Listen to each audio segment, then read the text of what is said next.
Hello everyone, welcome to WebMD. We're live, it's Colon Cancer Awareness Month, and we're talking about gut health today. My name is Arefa Cassoobhoy. I'm a practicing internist and a medical editor at WebMD. Today I have Dr. Marc Sonenshine with us. He's an expert from the Atlanta Gastro and from the American Gastroenterology Association. He's a GI doc. That's a lot of big words I just said, so I'm going to shift over to Marc. Please tell us what all that means. What do you do? Absolutely. Well, first, thanks for having us. We're excited to be here today and talk about gut health. Yeah. It is Colorectal Cancer Awareness Month. And so GI doctors do a lot of things. We do concentrate on colon cancer screening, but we do a lot of things. We take care of patients who have heartburn, who have gallbladder disease, who have pancreas disease, liver disease. I used to joke, like I said earlier, in medical school that we get 2 weeks and yet we have 6 organs, and cardiologists get 6 and 8 weeks and they have 1 organ. So we do a lot of complex, exciting things and help a lot of people. Yes, so if you have questions related to heartburn, anything in your belly, including the liver, the pancreas, your digestive tract, please send us your questions, like us. If you have a friend that may be interested in this topic, please share your page with us. Now, we already have questions coming in. This is from our community board, and this is from Caitlin. Are there any diets to fend off colorectal cancer? Right. So diet, absolutely, in my opinion, plays a huge role in not just gut health, but overall health. Yes. I think there's no one specific diet that is going to prevent somebody from getting colon cancer. We do believe that a high fiber diet, limiting red meat, I tell patients this a lot of time. The pyramid that we were taught in school, whatever the latest edition is, that's the best diet, which is a well-balanced diet with fishes and meats and a little bit of starch and grains and fiber. But the short of it is there is no great diet. There is a lot of literature on obesity increasing the risk of colorectal cancer. So clearly your weight, which is driven mostly by diet and exercise, it plays a big factor.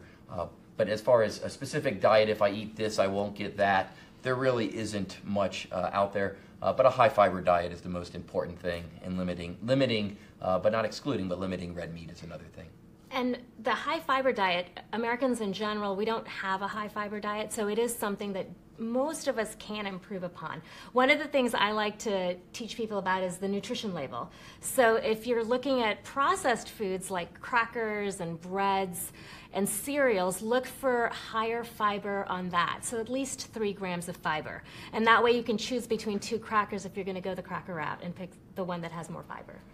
When I talk about diets with patients, I find most people know what the right thing to eat is. Correct. Right? It's just that they don't want to.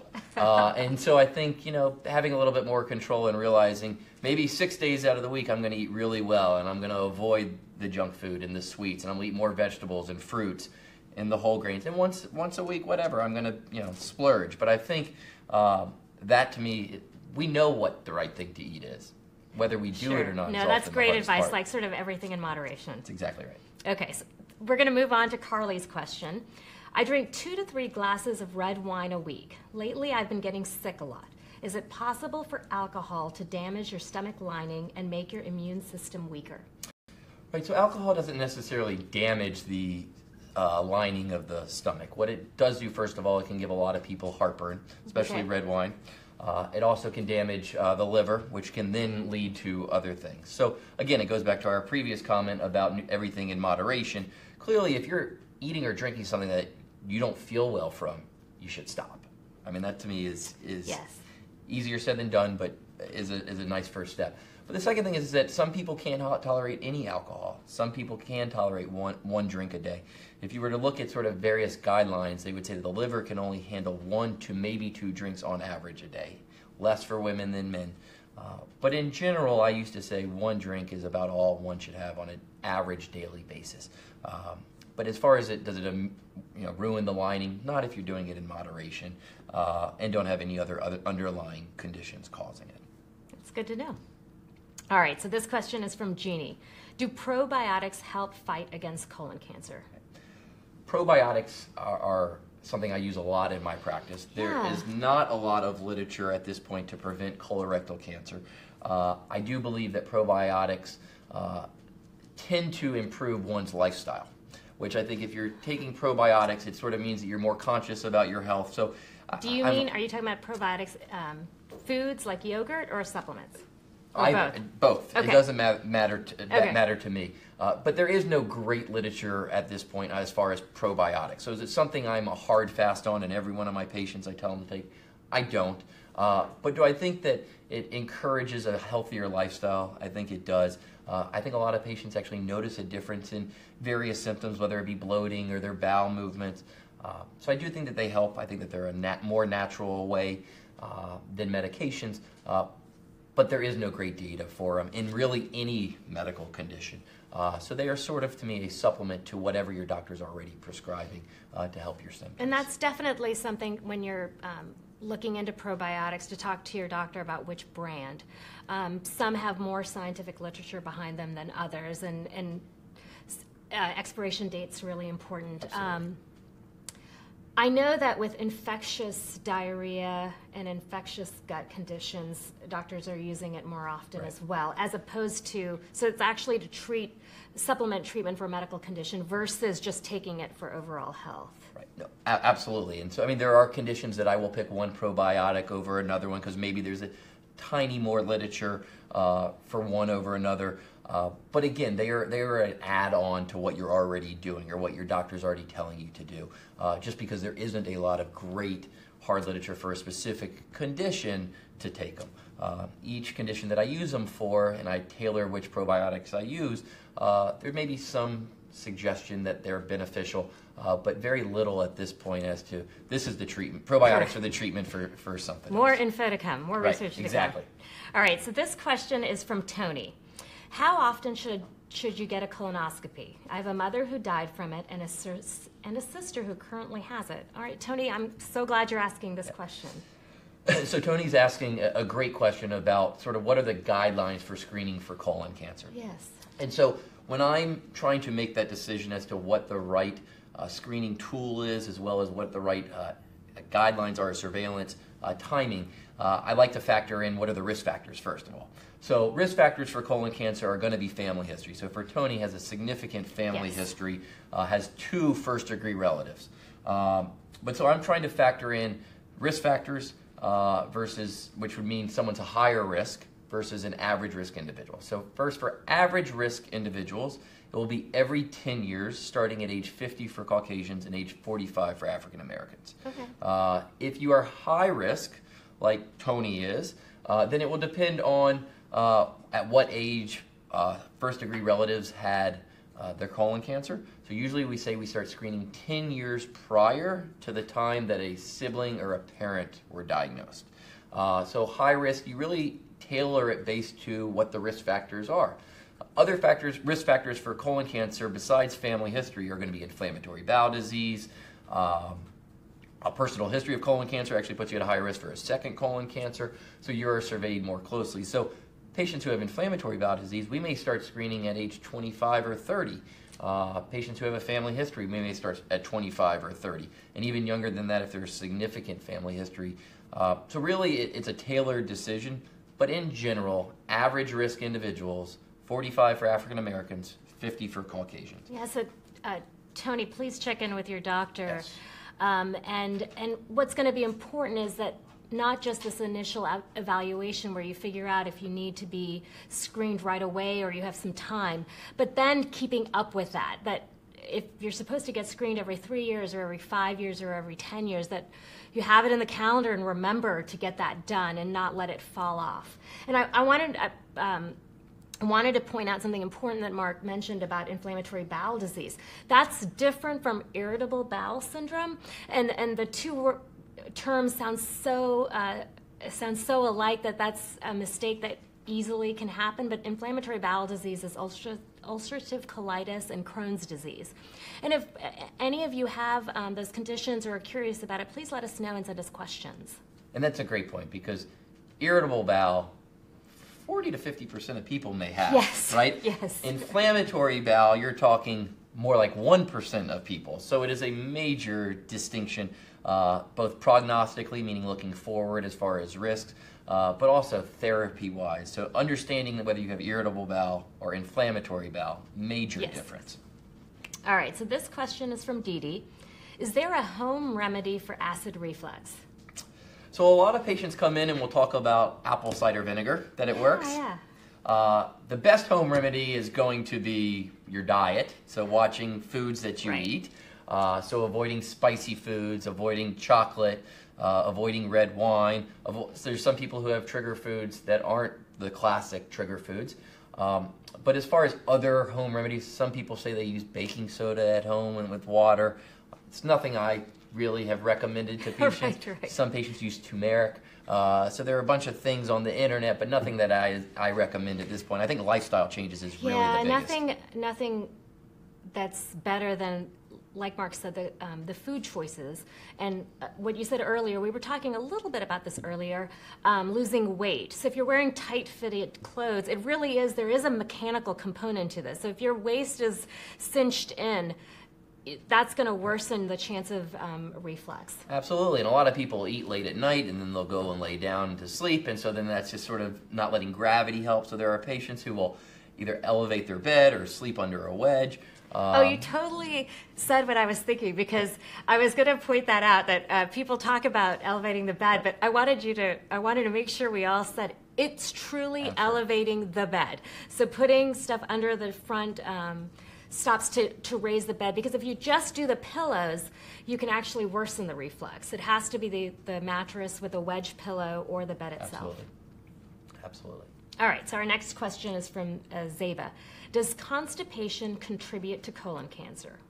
Constipation does not. Constipation is a symptom in rare cases of colon cancer, but in general, constipation is not thought to cause colon cancer by any stretch. So the thought process that patients often will come in and say, I need to get rid of all the toxins because I'm going to get colon cancer, not true. Now, a lot of people are constipated because they're not eating a lot of fiber, which will go to their diet like we talked about earlier. So if you start eating more fiber, and a high fiber diet is a better diet to potentially prevent colon cancer, then from that perspective, maybe. But constipation in and of itself, no, is not going to cause colon cancer. It's tough. It's an egg and chicken thing, because if you have new constipation that's severe and unusual, it might be a symptom of the colon cancer that needs to be evaluated, but it's certainly not going to cause it. Right. No, someone who's had constipation for 25 years is not at a higher risk for colon cancer than someone who does not.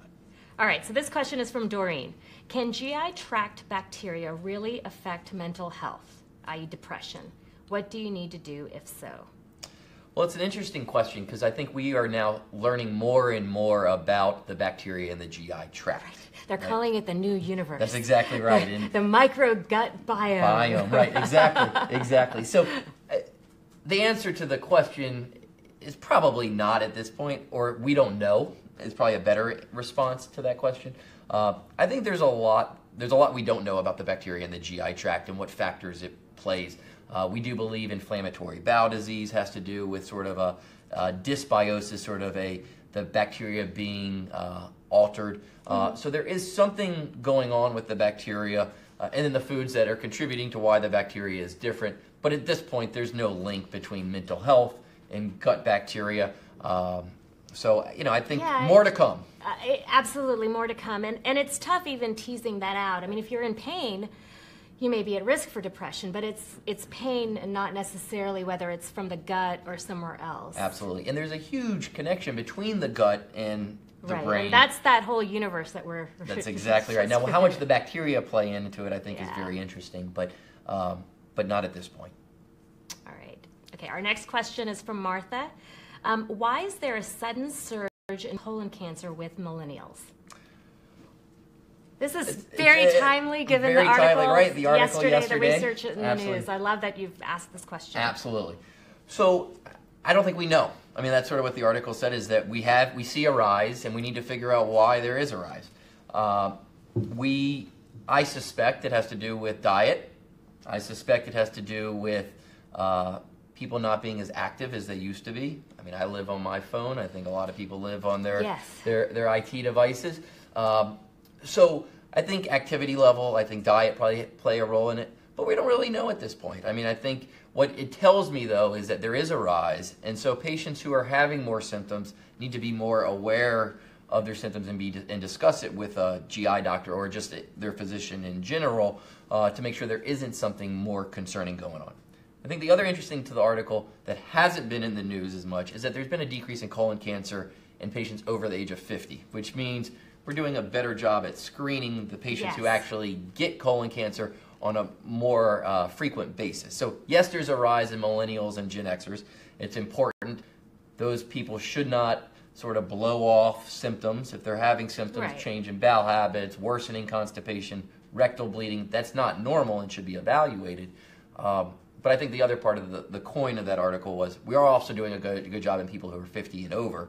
Not as good as we should be. Interesting point, 1/3 of patients who should be screened for colon cancer do not currently get screened. And that's why we're here. It's Colon Cancer Awareness Month, and we want to make sure all of you are aware of what you need to do to prevent colon cancer. It's preventable if you get the screening. Absolutely. The statistic is terrible. So the lifetime risk of colon cancer is 1 in 21, essentially, 1 in 20. So one has a 5% risk of getting colon cancer. It's the second leading cause of cancer death in men. It's the third leading cause of cancer deaths in women. And yet we don't talk about it like we do other malignancies. And the other malignancies are super important, but so is colon cancer because it's so prevalent, but also because it's so preventable for most people. I think that's the key. Right. It's sad if someone has it and you know that if they'd gotten the screening in a timely manner, the whole story could be different. It's just really... And for Gen Xers and millennials, we're not currently screening 25-year-olds and 35-year-olds. But with that said, if they're having symptoms, they need to see somebody. Things that they can concentrate on, which is just sort of better health overall, is weight is very important. And obesity is going to be an increased risk for colorectal cancer, but also heart disease, lung disease. I mean, everything has an increased risk from obesity pretty much.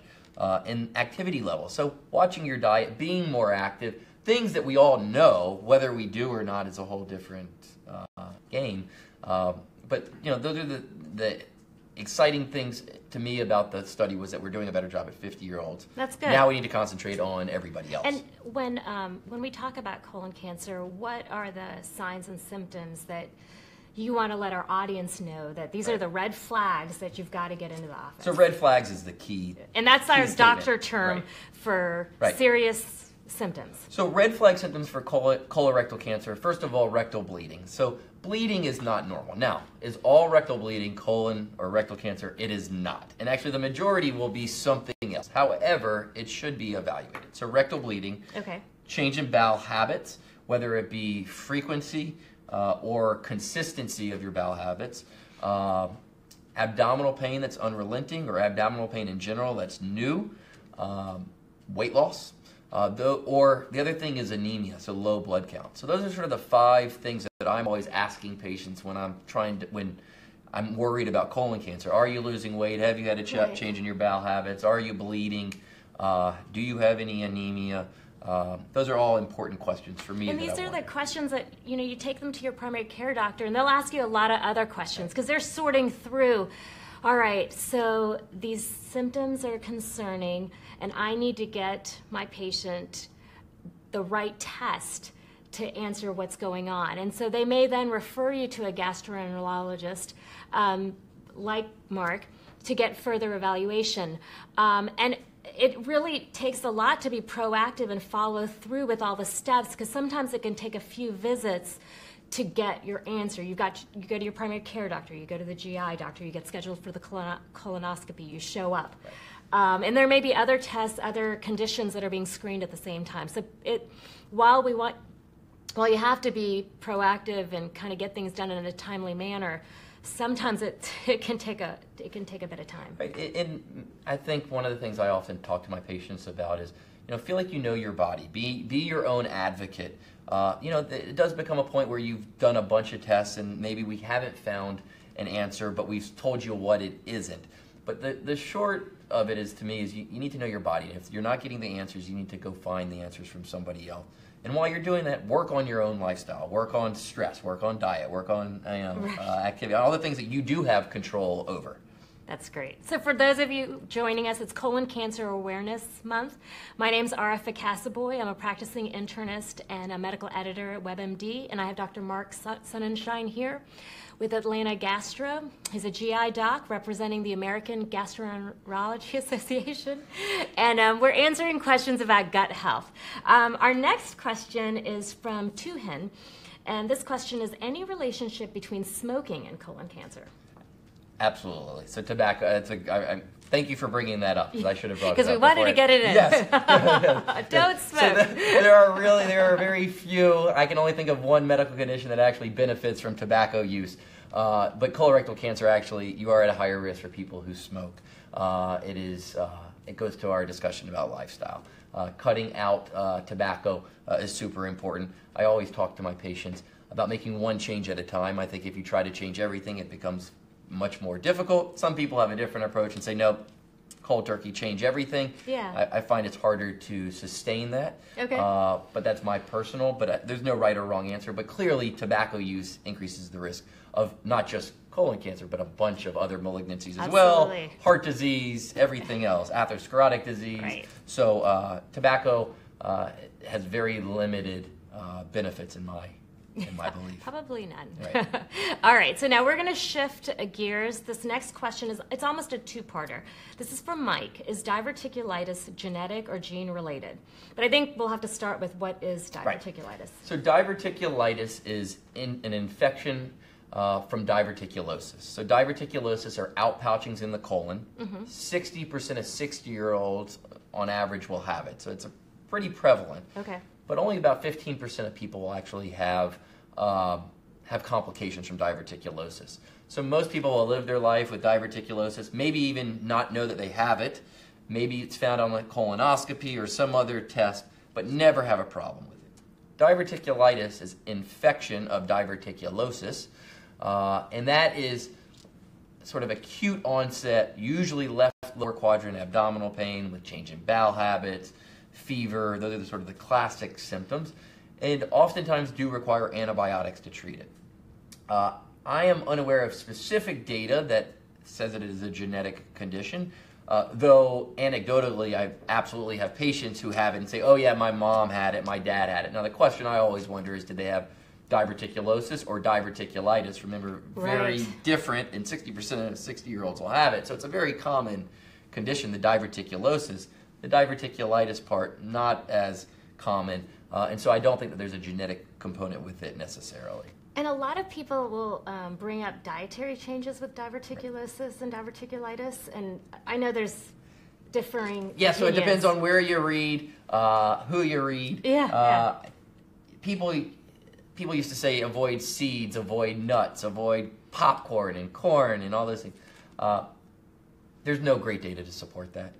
High fiber diet, keep you regular, is really the best thing for diverticulosis, and even that has limited data to support it. So some people swear, I'm not going to eat seeds, I ate a strawberry and I got diverticulitis, and they want to avoid their strawberries, have at it. So I'm not going to stop anyone from avoiding a certain food that they think may trigger. But no, I don't typically recommend a significant lifestyle change just because you have diverticulosis. Got it.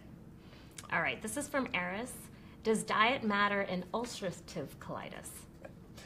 And she's also saying the literature and opinions vary. Right, yeah. So at this point, there's no diet that I recommend for my patients who have ulcerative colitis. But you know what? We need to define ulcerative colitis. So ulcerative colitis is one of the two inflammatory bowel diseases. Yes. It is inflammation of the colon. And we believe that ulcerative colitis and inflammatory bowel in general is caused probably by a genetic component, probably by a dietary component, probably by abnormal or altered bacteria in the GI tract. So there are a lot of things that we think trigger inflammatory bowel disease.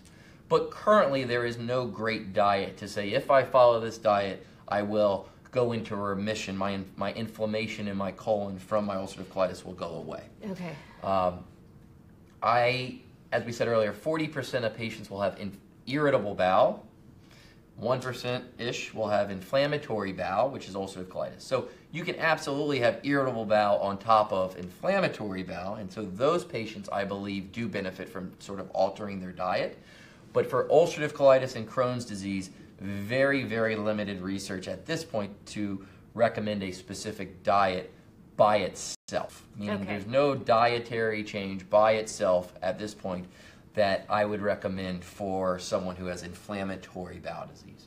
Very different than irritable bowel, where I do have some specific diets and things that I have patients try. But inflammatory bowel, there is no great literature at this point. One recent study of 11 or 12 patients showed a little bit of benefit to a specific diet, but it's very limited at this point. Okay. And for those of our audience that don't know much about inflammatory bowel disease, what kind of symptoms do patients have? Right, so symptoms of inflammatory bowel disease are going to be abdominal pain, change in bowel habits, typically diarrhea, rare cases constipation, but typically diarrhea, blood in the stool. But typically it's very different than, like we discussed, colorectal cancer. Usually they're having diarrhea. Usually they know where the bathroom is everywhere because they're always going to the bathroom. Okay, yes. The big one to me is waking up in the middle of the night to go to the bathroom. You should not have to wake up in the middle of the night to have a bowel movement. That is an atypical, abnormal red flag symptom to me. So you should be, and that's bowel movement, not urination. So yeah, let's just clarify that. All right? There's some guys watching say I wake up in the middle of the night to go to the bathroom. But stools you should not be having in the middle of the night. So nocturnal bowel movements, blood, weight loss, pain, and then family history are sort of symptoms that make me say, maybe this is. And then, frankly, it's going to be typically a younger age person. So someone who is 18 or 22, college years, who start having these symptoms, that's when my light goes off. Maybe this is an inflammatory condition as opposed to irritable bowel, which people can have all their life, comes and goes.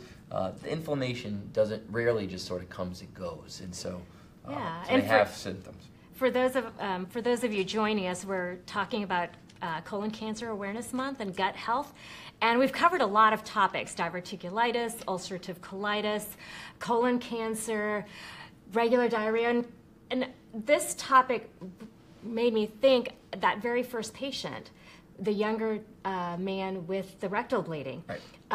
The concern is about colon cancer, and it's a very valid concern because he's had a parent with colon cancer, but it could be that he has an inflammatory bowel disease that then increases your risk of cancer. So it's interesting how complicated, obviously, this specialty can be with all the different organs and symptoms associated with the gut. So, no, absolutely. Yeah, and that's why I think having a doctor and having good resources to rely on is very important. Yeah, so to avoid the self-diagnosis. Right. All right. Our next one is from Rasha. Any advice on how to treat small intestine bacterial overgrowth permanently? All right, that's a big one. Small intestine bacteria overgrowth. So bacterial overgrowth, SIBO, oftentimes is treated with various antibiotics. Some people will use probiotics. Permanently, I don't have a great solution. The gut is full of bacteria, and so I think, and everyone's bacteria is different, we're learning, and there's some good some people have more good bacteria than bad bacteria, and vice versa, and I don't think we know enough at this point about bacterial overgrowth or just the bacteria in general of the GI tract. Clearly that's where research is heading, and it's super important. But as far as permanent treatments for SIBO where it doesn't recur, no. Yeah. It's definitely one to have repeat conversations with your doctor and follow up. All right, our next question is from Bluebell. Does a sedentary lifestyle or lack of physical activity influence gut bacteria? Again, a little bit of a loaded question. Yeah. I think, but important. I don't know. I think being active is important. Do you do whether anything you're gonna have in a particular switch for gut health? Yeah. No, besides eating a healthy diet? Eating a healthy diet, exercise, but as far as, there's no way to test the bacteria. There's no way at this point for me to say, oh, your bacteria is this, and we change your diet, and now it's this. So does it influence? I'm sure it does on some level that we aren't aware of, but not at this point. All right.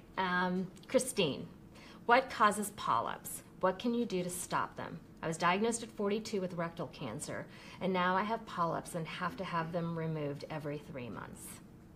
So most cancers start in a polyp and grow. Okay. And so having polyps and having them removed is important because in general, most colorectal cancers start in a polyp, then they get to a really abnormal polyp, then a really, really abnormal polyp, and then a cancer. So it doesn't go for, it goes through stages in general. Okay.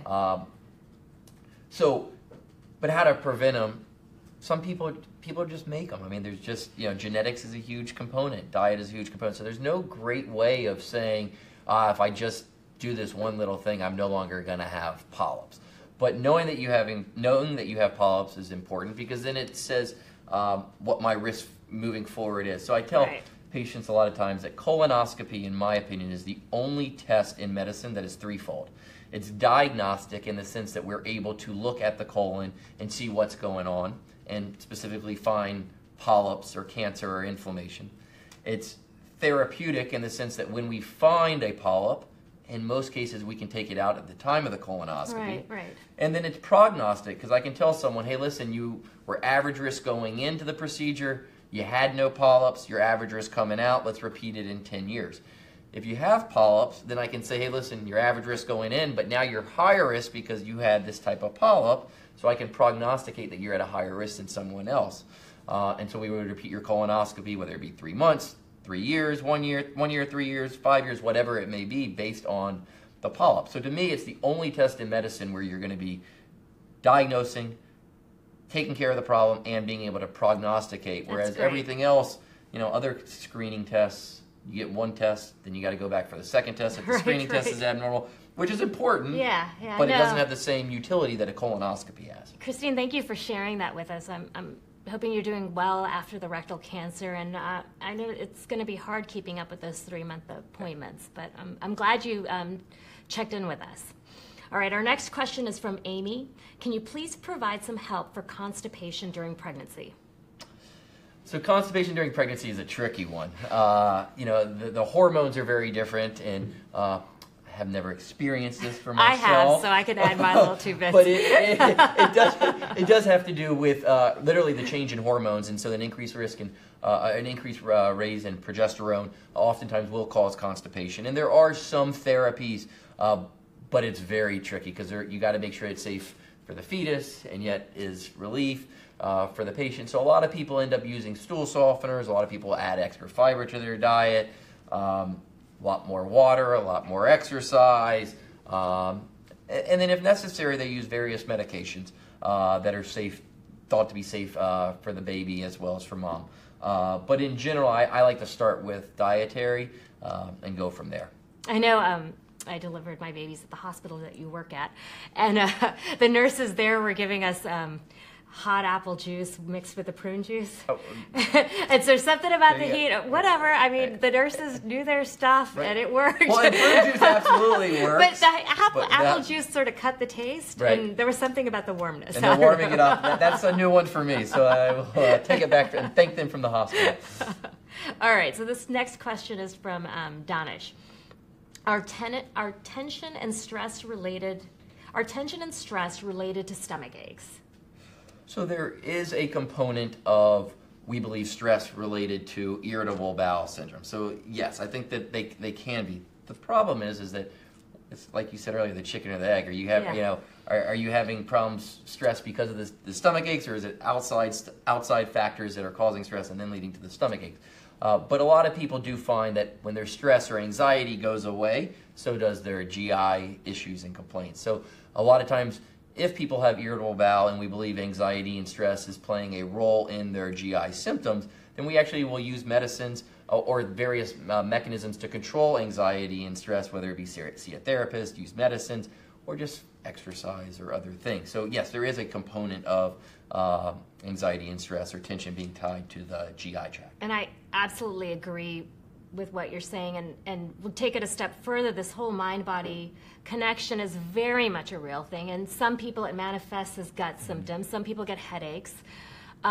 So definitely taking care of yourself, taking care of your mind and your body will help both, back and forth. Absolutely. All right, so this next question is from Sue Ann. I've been diagnosed with microscopic colitis. Okay. She stopped dairy for 6 months, still had symptoms. I've read that omitting gluten can help. What are your thoughts? So microscopic colitis is an entity that is frequently seen in females over the age of 50, that you can see it in younger. Typically it's females over 50 who have watery diarrhea. That's the classic symptom of microscopic colitis. Usually there's no blood associated, usually there's no weight loss associated with it. And usually it is tied to something. Now there is an overlap between celiac disease, which is a gluten allergy, Okay. and microscopic colitis. But there's also an overlap with various medications that may be causing microscopic colitis. So there are medicines like SSRIs, PPIs, anti-inflammatory NSAIDs, all of which can cause microscopic colitis, but celiac disease can as well. And so if you have microscopic colitis, one of the things I'm always testing my patients for is do they have an overlap of celiac disease, which would require a gluten-free diet. Celiac disease is something that is underdiagnosed. 1% of the population, we believe, has celiac disease. Now, whether they manifest symptoms or not is a little bit hard to determine, but we do believe that it's underdiagnosed. And a lot of people probably even self-diagnose by making themselves go gluten-free. Gluten-free, to me, has great benefits in the sense that you're just eating better. I mean, gluten is in foods, in a lot of foods, a lot of good foods, but can oftentimes... You mean good as in tasty? As in tasting good, yes. Not healthy. Yeah, not necessarily healthy, correct. Sorry, I should have said that, right. Tasting good. So it's hard to cut out, but people who go gluten-free, whether they're celiac or not, oftentimes feel better, mainly because it goes to your point about mind-body. They're eating healthier. They're eating more fruits. They're eating more vegetables, as opposed to eating the foods that may taste good, but from a health perspective aren't very good, that are full of gluten. And my takeaway from what you're saying is with the microscopic colitis, you can definitely check with your doctor because you probably have been checked for celiac disease. Absolutely. So that will let you know if there's a real benefit to cutting out the gluten from your diet. And certainly gluten is in a lot of processed foods that are bad for you, but it is also in a lot of good foods that I wouldn't want you to cut from your diet and narrow the spectrum of all the healthy foods you're eating. The other thing you mentioned were the medications, and I wanted to make sure you guys heard that because I think that can be missed. You really have to be honest with your doctor. The SSRIs are medications that you might be taking for depression or anxiety. The PPIs are medications you might be taking for heartburn or a stomach irritation.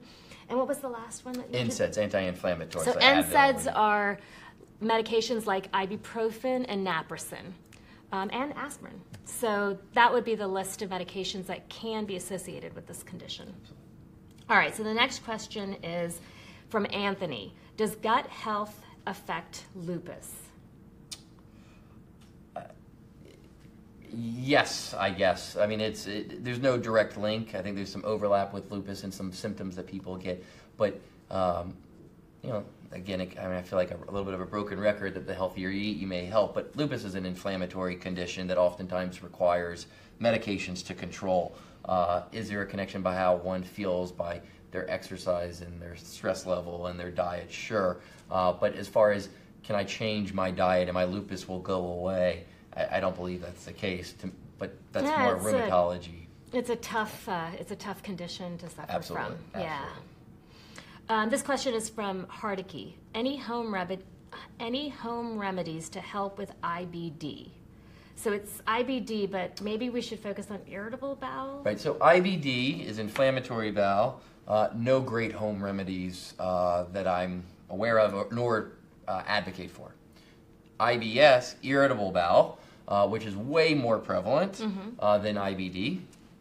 Irritable bowel, I use probiotics. And so home remedies in the sense of diet, so there are diets on the market and on the internet that you can look up. High fiber diets, I usually use a fiber supplement, and then probiotics. I guess those aren't technically home remedies that we think of with a lot of people think of turmeric and apple cider vinegar. But yogurt's great for you. Sure, and yogurt's good for you. The one thing yogurt's good, I believe, because of the probiotic nature of it.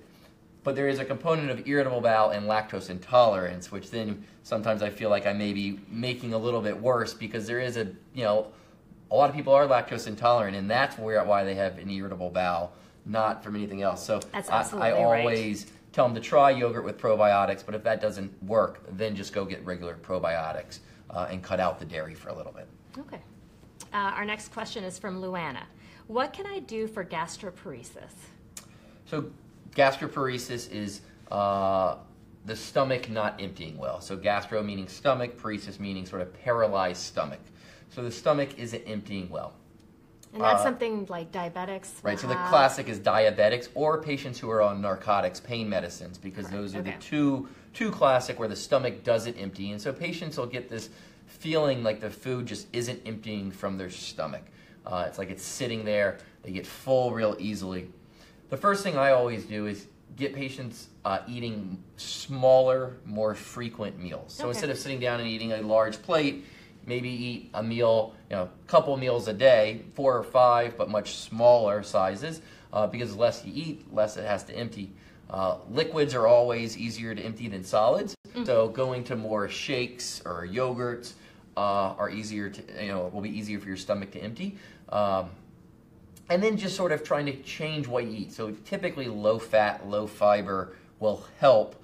But then some people will get constipated if you're on narcotics, and so it becomes a little bit, catch-22. It's a tough, it's another tough condition, yes. But typically I say small, frequent meals with some anti-nausea medicine to help control the nausea, because that's the most prominent symptom that people experience. And I would say this is another one where you really have to communicate well with your doctor and their nurse. Right. To really tweak things. This is almost, there's like that tweaking. You did a little bit too much of this, you're constipated, okay, got to get the gastroparesis under control but not give you diarrhea, and move along that way. And the underlying condition is also important. So if you're taking narcotics for back pain, maybe you need to decrease the dose or think of alternatives for your back pain. Or if you're diabetic, absolutely the better you control your diabetes, potentially the better your gastroparesis will be. So, we can treat gastroparesis with dietary changes, but also treating the underlying condition is going to be very important. All right. This next question is from Suba. Are peptic ulcers curable? So peptic ulcers in general are curable. I mean, the 2 common causes of peptic ulcers are going to be an H. pylori infection, so an infection by a bacteria that lives in the stomach, and then anti-inflammatory medications, Advil, Aleve, ibuprofen. And so by treating H. pylori if one has it and eliminating NSAIDs from one's sort of routine, and then treating it with an acid medicine to heal up the ulcer, it is a treatable condition. So in general, I don't think a peptic ulcer is something that isn't treatable or won't go away with appropriate therapy. Absolutely. And then you have to remember, let your doctor know about that history 10 years from now, because if they want to give you an NSAID to treat pain or inflammation from some other condition, you can remember that, I need to be careful with this medicine because I may end up with an ulcer. Right. Our next question is from Neil. How do you know if you have a polyps?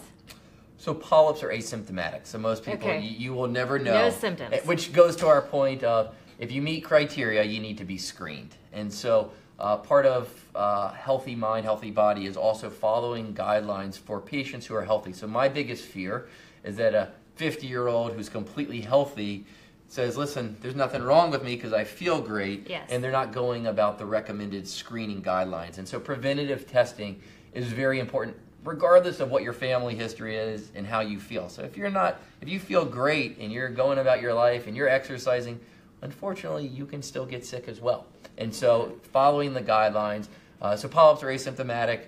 You start screening at 50 for Caucasians and 45 for African Americans for an average risk population. So I think the answer is you don't know until you do a test looking for it. Well, we're actually sort of nearing the end of our time. This went by fast. We have one more question. For those of you who are just joining us or have been with us only a little while, please go back and look at the video. We have covered so many topics today: irritable bowel, inflammatory bowel disease, diverticulosis, gallstones, the whole gamut.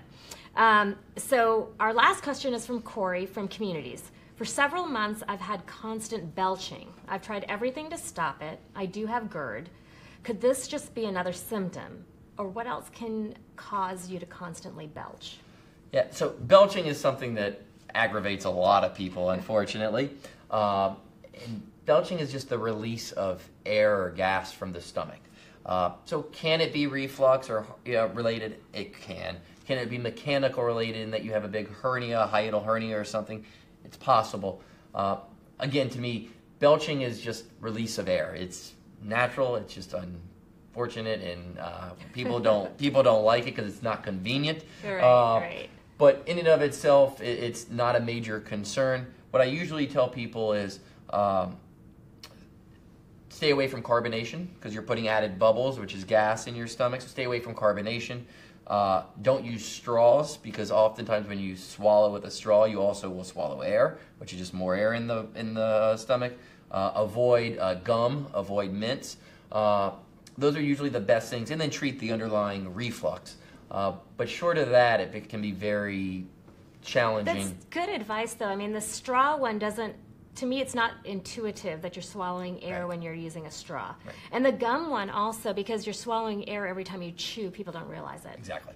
All right, so I want to thank you so much for joining us, Marc. This is Marc Sonenshine from Atlanta Gastro. He's representing the American Gastroenterology Association. It's been good. I think we hopefully have answered a lot of questions and raised some colon cancer awareness. All right. Thank you. Oh, thank you.